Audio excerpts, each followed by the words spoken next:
오늘 함께 보실 하나님의 말씀은 빌립보서 2장입니다. 신약성경 320쪽에 있습니다. 빌립보서 2장 25절부터 30절까지의 말씀입니다. 빌립보서 2장 25절에서 30절까지 말씀 교독해서 읽도록 하겠습니다. 그러나 에바브로디도를 너희에게 보내는 것이 필요한 줄로 생각하노니 그는 나의 형제요 함께 수고하고 함께 군사된 자요 너희 사자로 내가 쓸 것을 돕는 자라.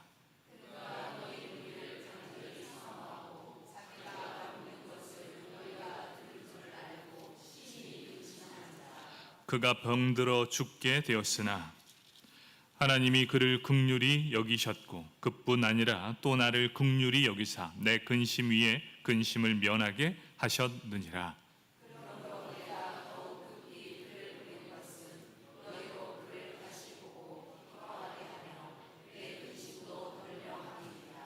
이러므로 너희가 주 안에서 모든 기쁨으로 그를 영접하고 또 이와 같은 자들을 존귀히 여기라.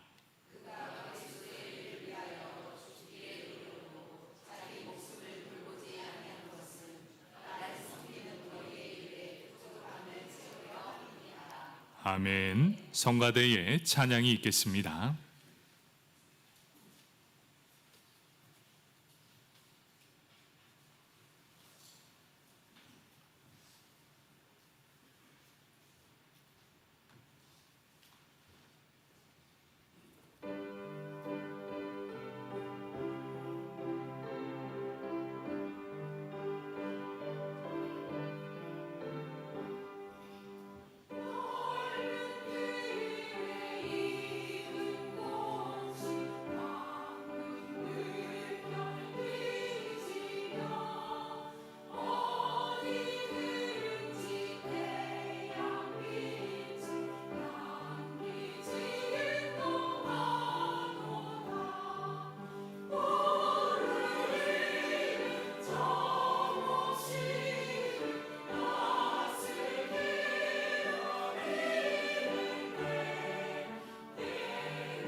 아멘. 우리의 찬양을 받으실 하나님께 박수로 영광 올려드리겠습니다. 감사합니다. 우리 함께 빌립보서 2장 25절에서 30절까지의 말씀, 믿음의 형제 에바브로디도라는 제목을 가지고 함께 은혜를 나누도록 하겠습니다. 우리 말씀을 듣기 전에 옆 사람 바라보면서 이렇게 인사하겠습니다. 당신은 사랑꾼입니다.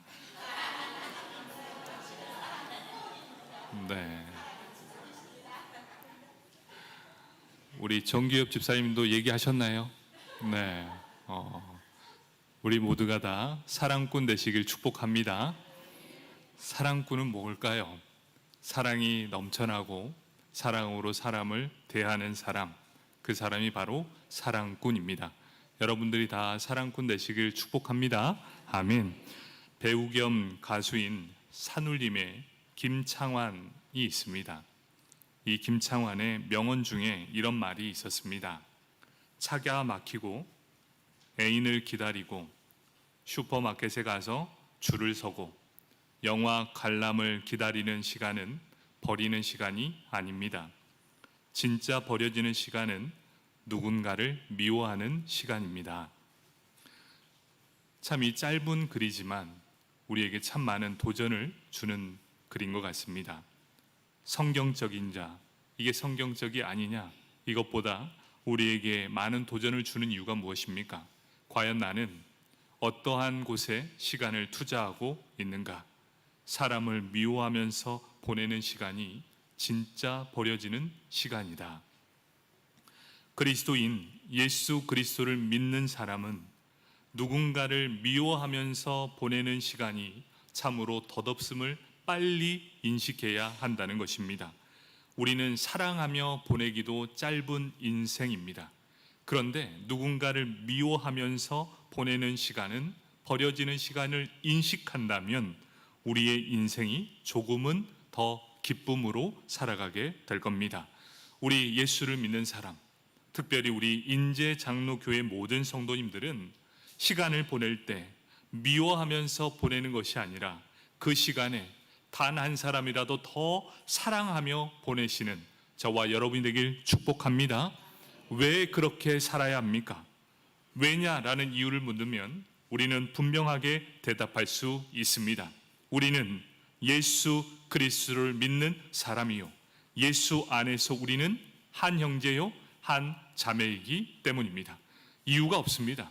우리는 예수 안에서 하나이기 때문에 우린 모두 사랑꾼 되시길 축복합니다. 아멘. 바울 곁에는 충성된 동역자 두 사람이 있었습니다. 한 명은 디모데요, 한 사람은 에바브로디도였습니다. 오늘은 그 주인공 에바브로디도에 대해서 말씀을 하려고 합니다. 우리 지난주에 디모데의 뒷조사를 했습니다. 오늘은 이 에바브로디도의 뒷조사를 시작하도록 하겠습니다. 이 에바브로디도, 이 이름의 의미가 바로 사랑스럽다라는 뜻입니다. 이름만 들어도 사랑스럽죠. 에바브로디도, 사랑스럽다. 그래서 그의 애칭이 바로 사랑꾼이었습니다. 에바브로디도, 그는 사랑꾼이었다. 그는 빌립보 교회의 성도였습니다. 비슷한 이름이 있습니다. 에바브라라는 친구가 있습니다. 골로새서의 에바브라와 빌립보 교회의 에바브로디도는 전혀 다른 사람입니다. 동일 인물이 아닙니다. 그래서 에바브로디도는 빌립보 교회의 성도요, 에바브라는 골로새서 교인입니다. 자, 그러면 먼저 우리 빌립보 지역을 살펴보도록 하겠습니다. 빌립보는 그리스 땅에 위치해 있는 곳이었습니다. 바울 당시 빌립보는 대단한 자신감과 자존감이 있었던 곳, 그래서 나는 빌립보에 삽니다 라는 걸 대단한 자부심을 가졌던 사람이 바로 이 빌립보 사람들이었습니다. 왜 그랬냐? 왜냐하면 그 이유가 알렉산더 대왕의 그 아버지가 필립 2세였습니다. 필립 2세가 자신의 이름을 따서 만든 곳 빌립보, 바로 그것 때문에 그들은 자부심이 대단했습니다. 빌립보 지역은 로마 제국에 의해서 함락되게 됩니다. 로마는 이곳에 은퇴한 군인들이 살 수 있도록 환경을 조성해 주었습니다. 꼭 우리 인제 땅과 비슷하죠. 바로 은퇴한 퇴역 군인들이 살 수 있도록 장소를 마련해 둔 곳, 그것이 바로 빌립보였습니다. 그런데 여기에서는 또 다른 특징이 있었습니다. 이 마을, 이 빌립보를 건설할 때 어떻게 했느냐? 많은 건물과 거리를 로마를 그대로 본따서 만들었습니다. 그래서 로마에 있는 것들을 그대로 옮겨와서 로마 거리를 만들어 버렸습니다. 행정적, 관세, 그리고 로마법에 의해서 지배를 받게 했습니다. 그래서 이곳 출신들은 로마 시민권을 얻을 수 있었습니다. 곡물에 대해서도 세금도 면제받을 수 있었던 바로 로마 시민권을 얻었다라는 것이지요. 빌립보 사람들은 로마 시민이 갖는 고유의 권한을 다 가지고 있었습니다. 그래서 이곳 사람들은 나 로마 사람이야 라는 이 자부심이 대단하게 많이 있는 특권 의식이 있었습니다. 나 로마 시민이야. 이런 모든 것들이 다 이루어질 수 있었던 사람이 바로 이 빌립보 사람들이었습니다. 이렇게 풍요로운 삶, 그리고 풍요로운 환경, 로마 시민이라는 특권 의식을 갖고 있었던 사람들, 이렇게 풍족하고 이렇게 행복하고 모든 것들이 다 잘 이루어졌으면 행복하게 살아야 되는데 그 가운데 풍요 속에 빈곤을 보여주게 됩니다. 참으로 많은 것들을 누리고 많은 것들을 행복하게 살 줄 알았지만 빌립보는 바로 모든 물질적으로는 풍족했을지라도 영적으로는 빈곤한 도시였음을 여실하게 보여주고 있습니다. 사도행전 16장에 보면 바울이 빌립보에서 복음을 증거할 때 가장 먼저 마주쳤던 자가 누굽니까? 길 가다가 마주치는 자가 점치는 여종이었습니다. 그러한 상태를 보면 어떻습니까? 아무리 화려하고 많은 것들을 가지고 있었지만 그들은 영적으로는 빈곤한 상태, 그 마음의 허전함을 가지고 있었다. 어딜 가도 귀신 들린 사람들이 넘쳐났던 곳, 바로 그곳이 빌립보였다. 계속해서 이 점치는 여종이 바울을 따라오면서 회방을 놓습니다. 왜 그렇습니까? 그녀는 귀신 들려 있었기 때문입니다. 바울이 그 귀신을 향해 이렇게 외칩니다. 예수의 이름으로 나오라! 이렇게 명령하게 됩니다. 그녀를 사로잡힌 귀신이 그곳에서 떠나가게 되었고 그녀는 자유함을 얻게 되었습니다. 문제는 바로 거기서부터 시작합니다. 그녀는 자유하게 되었지만 그녀의 주인이 문제가 되었습니다. 왜 그렇습니까? 그녀 덕분에 돈을 많이 벌고 있었는데 귀신이 떠났으니 돈을 벌 수도 없는 처지에 당하게 된 것이죠. 그래서 그 원망의 대상이 누가 됐습니까? 바로 바울이 되었다는 것이죠. 화가 난 바울은 고발을 하게 됩니다. 그리고 바울은 매를 많이 맞고 감옥에 갇히는 신세가 되었습니다.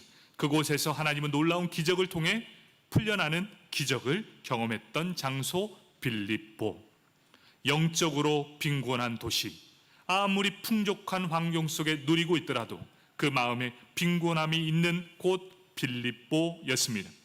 로마 제국 당시에 이 에바브로디도는 아주 흔한 이름이었습니다. 왜 그러냐? 그리스 로마 신화 속에 아프로디테 여신의 이름을 뽑다 만든 이름이 바로 에바브로디도이기 때문입니다. 그래서 에바브로디도는 바로 사랑의 여신 아프로디테 이름이 본따져 있다. 그래서 사랑스럽다라는 의미를 자연스럽게 내포하고 있다는 것이지요. 에바브로디도라는 이름이 있다는 것은 그 어머니와 아버지가 얼마나 큰 종교심이 있었음을 의미하고 있었을까요? 바로 이 믿음이 없이 이방신을 사랑했던 사람, 결국 그들은 이방인이었고 이방인이 예수를 만나 기독교인이 된 사람, 그 사람이 바로 에바브로디도였다. 이런 이방인이 예수님을 믿었으니 얼마나 놀라운 일입니까? 모든 사람이 귀신에 들려있고 풍요 속에 예수님과 하나님을 잊어버리면서 살아갔던 곳, 희망이 없을 것 같은 복음의 불모지에서도 하나님의 택함받은 사람이 있었다는 것은 기적이라는 것이지요. 아무도 알 수 없는 곳, 도무지 누구도 만날 수 없는 그곳에 하나님은 역사해 주셨다는 것입니다. 여러분 가운데 홀로 예수를 믿고 있는 사람이 있다면 그 얼마나 큰 기적입니까? 이와 같은 복음의 불모지에서 예수 그리스도를 믿게 한다는 것, 그것은 하나님의 기적이고 하나님의 택하심에 감사해야 될 기도의 제목인 줄 믿습니다.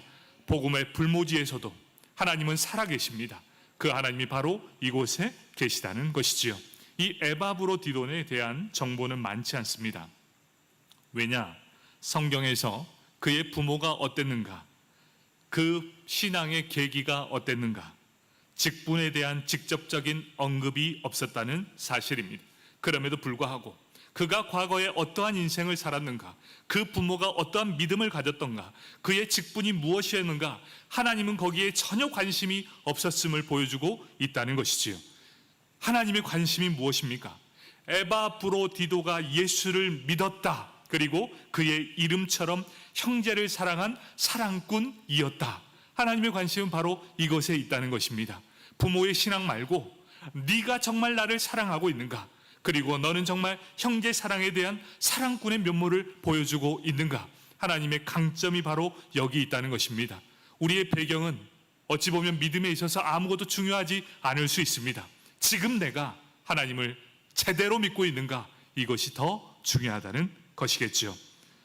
그런 그를 변화시켰던 예수 그리스도, 그 복음을 믿었습니다.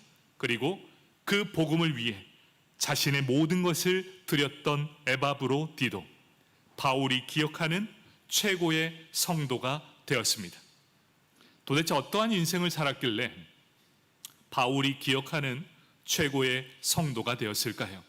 도대체 어떠한 인생을 살았길래 바울이 빌립보만 생각하면 가장 기억나는 성도 에바브로디도, 나는 에바브로디도가 내 인생의 최고의 성도입니다라고 자부할 만큼 그런 인생을 살았던 에바브로디도, 그의 인생을 살펴보도록 하겠습니다. 바울은 25절에 에바브로디도에 대한 세 가지 표현을 하고 있습니다. 그러나 에바브로디도를 너희에게 보내는 것이 필요한 줄로 생각하노니 그는 나의 형제요, 함께 수고하고 함께 군사된 자요, 너희 사자로 내가 쓸 것을 돕는 자라. 여기에서 나타난 표현이 세 가지입니다. 나의 형제, 함께 수고한 동력자, 나와 함께 싸우는 군사된 자. 바로 오늘은 이 세 가지를 중점적으로 살펴보도록 하겠습니다. 먼저 나의 형제다라고 말하고 있습니다. 에바브로디도는 바울의 감옥 생활을 도와주기 위해서 빌립보 교회로부터 파송을 받은 사람이었습니다. 바울은 그를 한 사람의 심부름꾼이 아니라 형제로 말하고 있다는 것이지요. 여기에서 우리는 기독교의 가장 근본적인 인간관계의 모습을 보여주고 있습니다. 교회는 형제 사랑에 대한 기초한 관계를 형성해야 한다는 것입니다. 교회는 높고 낮음이 있어서는 절대로 안 됩니다. 나는 목사니까, 나는 장로니까, 나는 권사니까, 나는 안수지사니까, 절대 이것은 계급의 차이가 될 수 없다. 우리는 모두가 다 한 형제요, 한 자매라는 사실을 인정해야 한다. 그래서 우리 안에는 경쟁심이 없어야 합니다. 사촌이 땅을 사면 배가 아픈 것처럼 옆에 성도가 잘 되니 배가 아픈 성도가 단 한 사람도 없기를 축복합니다. 여러분, 남의 자식이 잘 되면 어떻게 해야 됩니까? 축복해 주시고 기도해 주시고 잘됨을 인정해야 되는데, 우리의 성도님들은 여기서는 안 그러는데 다른 교회는 시기와 질투가 넘쳐나더라고요. 우리 인제 장로교회는 그런 분들 한 분도 없으시길 축복합니다. 아멘. 바로 교회는 어떤 경쟁심도 끼어들어서는 안 됩니다. 교회 안에서는 서로 경쟁이나 시기와 질투가 아니라 서로 형제 사랑의 품격을 지키는 바로 하나님의 사랑 가운데 사랑꾼이 넘쳐나야 한다는 것이었습니다. 바로 에바브로디도는 바울과 같은 사도가 아니었습니다. 또한 디모데와 같은 목회자도 아니었습니다. 에바브로디도는 어떤 사람이었냐? 결혼을 안 했어요. 그러니까 청년이었습니다. 그러니까 한 청년이었어요. 교회의 한 청년. 그런데 그런 그를 이 바울 위대한 사도가 이 에바브로디도를 무엇이라 부릅니까? 형제다라고 불러주고 있다는 것이지요. 형제라는 말은 기독교에서 생긴 말입니다. 어떤 의미죠? 십자가의 피로 우리는 형제가 되었습니다. 누구든지 예수 안에 있으면 우리는 한 형제입니다. 기독교에서 형제는 가장 친밀하고 가장 가까운 사이를 의미하고 있습니다. 어떤 것이죠? 모든 것을 함께 나누는 사이, 기도하며 함께 나누는 사이, 함께 교제하며 인생을 함께 나누는 사이, 봉사를 함께 나누고 헌신하는 사이, 물건을 함께 나누고 서로 베푸는 사이, 생명까지도 함께 나누는 사이, 그 사이가 바로 형제라는 것이지요. 누군가 우리 교회 안에서 이 모든 것을 다 함께 나눌 수 있는 형제가 있다면 얼마나 행복한 인생이고 행복한 사람이 될까요? 여러분, 누군가 나의 가까이 와서 나의 삶을 함께 나누고 내 생명까지도 나를 위해 대신 헌신할 수 있는 사람이 나의 형제가 되고 나의 가까이 있다면 이 세상에서 그 사람처럼 행복하고 기쁜 사람이 어디 있겠습니까? 바로 우리는 그런 모든 사람들이 되길 축복합니다. 우리 옆 사람이 바로 그런 사람이어야 돼요. 여러분들이 함께 짐을 지고 가는 인생의 동반자, 바로 우리 인생의 형제요 자매가 되어야 된다는 것입니다. 이 형제 사랑은요, 가족을 뛰어넘습니다. 가족보다도 더 뛰어난 게 믿음의 형제, 믿음의 자매, 그리고 함께 울고 함께 웃어주는 이 세상에서 가장 행복하고 가장 기쁨이 넘치는 바로 우리 인제 장로 교회 안에 우리 사랑꾼들 넘쳐나길 축복합니다. 아멘. 우리 두 번째로, 바울은 에바브로디도를 향한 함께 수고한 동역자다, 이렇게 말하고 있습니다. 에바브로디도는 바울이 감옥에 수감되었을 때 바울을 돕기 위한 조력자였습니다. 또 바울의 편지를 빌립보 성도들에게 전달하는 전달자였습니다. 바울은 이제 복음을 전하다가 로마의 감옥에 투옥되었습니다. 군사들의 감시를 받고 있었습니다. 그 소식을 빌립보 교회가 듣게 되었습니다. 그래서 우리 빌립보 교회는 우리 바울을 위해 그에게 우리가 도움을 주면 어떻겠습니까? 모임을 갖게 되었습니다. 바울을 도웁시다. 그러면 어떻게 도울 수 있겠습니까? 우리가 갇혀있는 바울을 위해 우리 물품을 한번 모아봅시다. 그리고 그를 사랑하는 마음으로 함께 헌금을 한번 모아봅시다. 그래서 그 모든 물품을 모으게 되었습니다. 그런데 이제 중요한 게 있죠. 이 물품을 가지고 바울에게 찾아갈 한 사람을 뽑아야 했습니다. 그런 상황 속에서 빌립보 교회는 한 사람을 선정하게 됩니다. 믿음도 좋고 또 바울을 사모하며 하나님을 뜨겁게 사랑하는 사람, 그가 바로 에바브로디도였다는 사실입니다. 바울에게 전달할 문품을 가지고 그리고 그의 곁에서 옥바라지를 해줄 사람, 그 사람으로 선정된 사람이 바로 에바브로디도였습니다. 자, 빌립보 교회는 마게도냐에 위치해 있었습니다. 그리고 바울이 수감된 로마는 그 거리가 약 2000km였습니다. 자, 지금 서울에서 부산까지가 400km, 약 5배가 되는 거리입니다. 지금처럼 자동차가 있는 것도 아니었습니다. 먼 길을 가야 되는데 어떻게 가야 되느냐? 걸어서 가야 합니다. 치안이 좋지 않습니다. 그리고 위험에 노출될 수도 있습니다. 왜 그렇습니까? 에바브로디도는 지금 선교 비용과 선교 물품을 가득 싣고 있었습니다. 그가 이제 2000km를 걸어가야만 했습니다. 강도와 도둑이 우글거렸던 그 길을 걸어가야만 했습니다. 이것은 어떤 의미입니까? 내 목숨을 내어놓아야 할 처지에 놓이게 된 것입니다. 그런데 한 가지 기억해 주십시오. 무사히 도착했다 하더라도 로마인들이 바울을 사형 판결을 내리게 된다면 그 곁에 있는 것만으로도 그는 처참한 대우를 당할 수 있었다는 사실입니다. 여러분 기억하십니까? 십자가에 못 박혀 죽으실 예수 그리스도의 사형 판결이 있을 때 베드로가 저주하고 부인하면서 부인했던 사실을 기억하십니까? 왜 그런 줄 아십니까? 사형 판결을 언도받는 그 사람 곁에 있다는 이유만으로 그 사람도 동등하게 판결을 받을 수 있었기 때문이었습니다. 에바브로디도, 그는 당당히 자신의 목숨을 다 내어놓을 만큼 선택하였고, 그리고 빌립보 교회는 그를 믿음으로 보내주었다는 것입니다.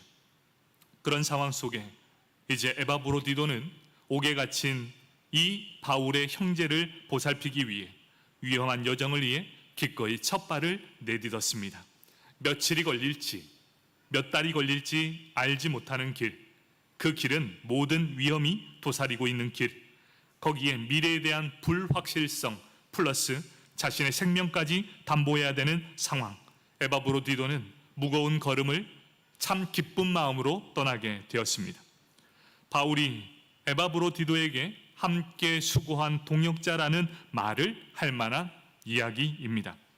계속해서 이 빌립보서를 보면서 어떠한 느낌이 드냐면, 바울은 육신적으로 참 힘들었던 사람이지만 바울만큼 행복한 사람이 없었겠다라는 마음이 듭니다. 그에게는 든든한 믿음의 동역자들이 있었기 때문이겠죠. 세 번째, 바울은 에바브로디도를 나와 함께 싸우는 군사된 자라 이렇게 말하고 있습니다.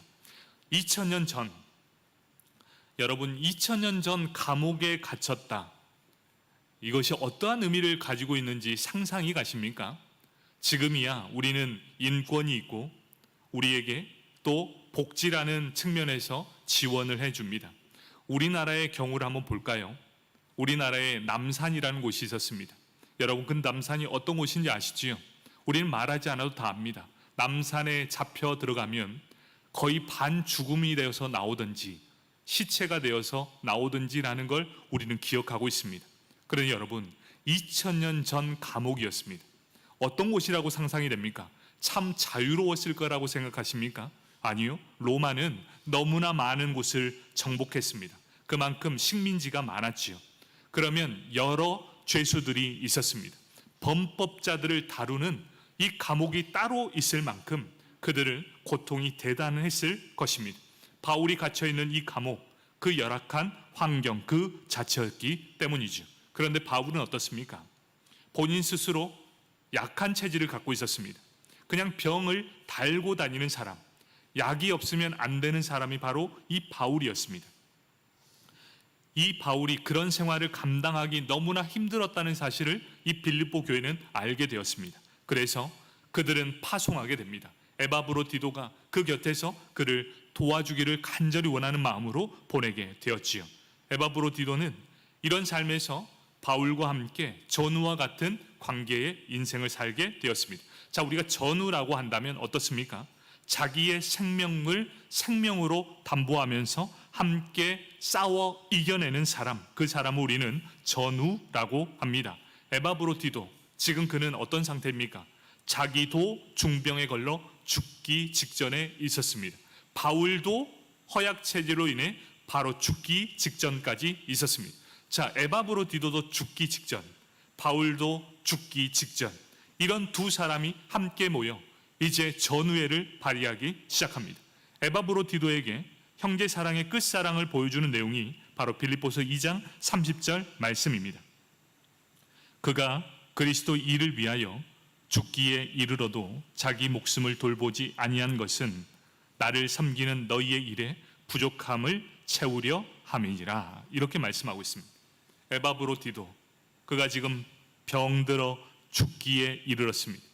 그런데 그가 어떻게 이야기합니까? 자기 목숨을 돌보지 않았습니다. 그러면서 이렇게 얘기합니다. 나는 지금 병들어 죽게 생겼는데 나는 지금 막중한 사명이 있습니다. 그 사명이 무엇인가? 바로 빌립보 교회가 나를 선정해서 바울을 섬기라는 이 사명을 갖고 저는 이 자리에 왔습니다. 그런데 지금 내 상황 속에서 이 일을 감당해야 하는데 지금 내 자신의 연약함 때문에 이것을 감당하지 못할 상황에 처해 있습니다. 그럴지라도 저는 내 자신의 모든 것을 들여서라도 이 모든 일을 감당하겠습니다. 이렇게 말하고 있는 거예요. 그런데 그 모습을 바울이 보게 되었다는 것입니다. 바울은 참으로 행복한 사람이었습니다. 왜 행복한 줄 아십니까? 고린도와 에베소 교회에 누가 있었습니까? 브리스길라와 아굴라의 부부가 있었다는 사실이죠.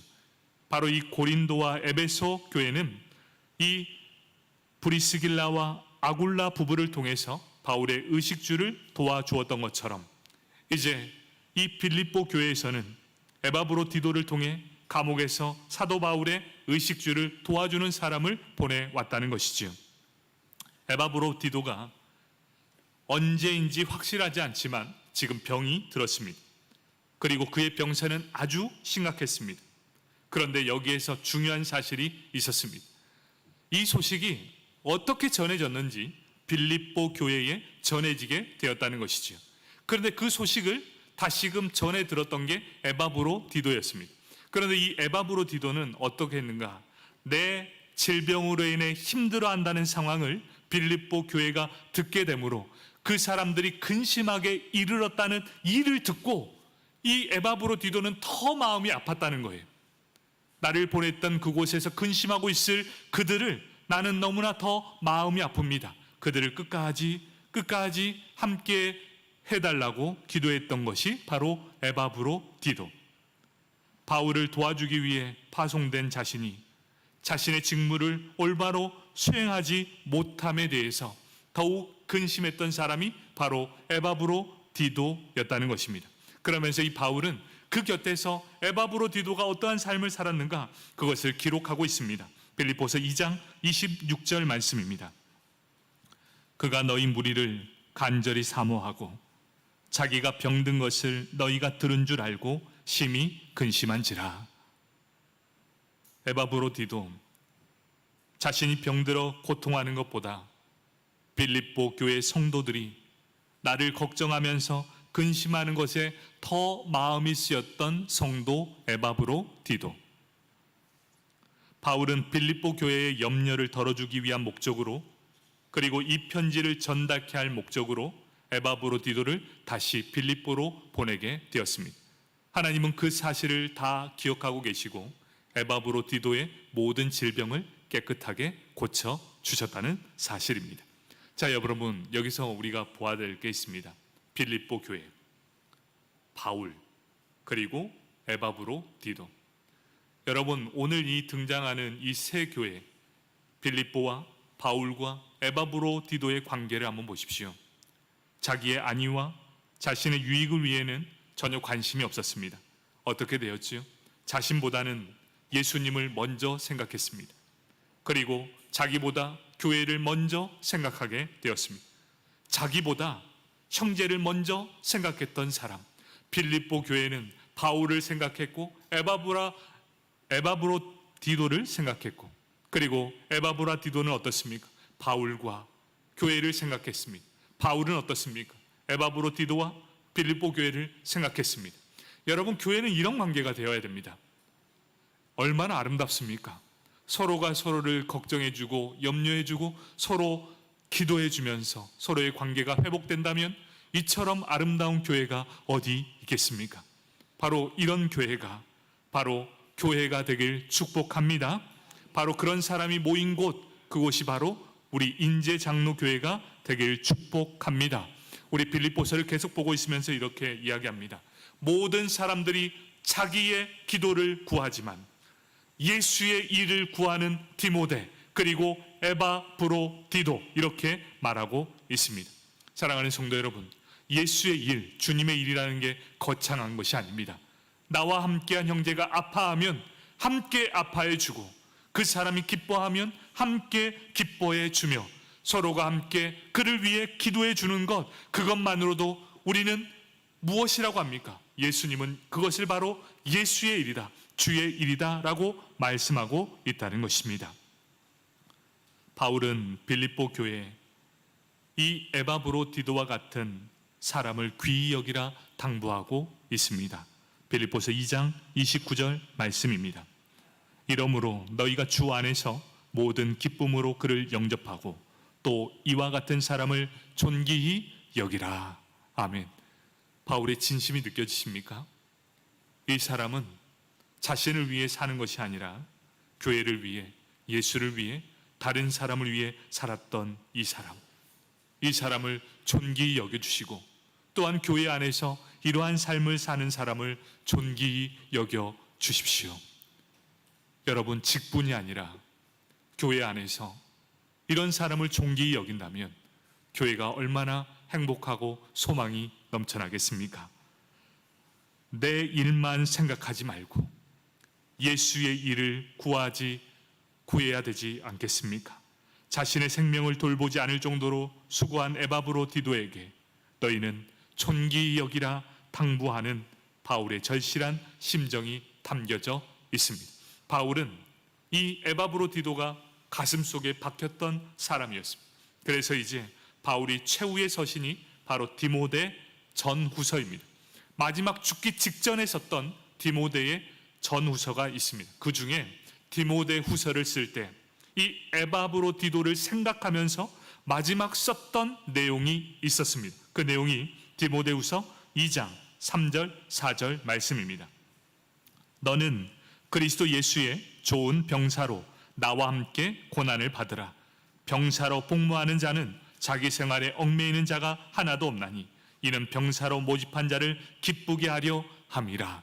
바로 이것이 에바브로디도를 생각하면서 나와 함께 수고한 이 친구를 기억했으면 좋겠고, 이 친구와 같이 함께 싸워 나아간다면 이 땅의 교회가 든든히 세워져 갈 것입니다 라는 이 말씀을 마지막 최후 발언에 했던 것입니다. 말씀을 정리하도록 하겠습니다. 바울 곁에는 그와 함께한 동역자가 있었습니다. 디모데와 에바브로디도였습니다. 한 사람은 믿음의 사람이요 다른 한 사람은 믿음의 형제였습니다. 하나님의 일은 위대한 한 사람으로 절대로 이루어지지 않습니다.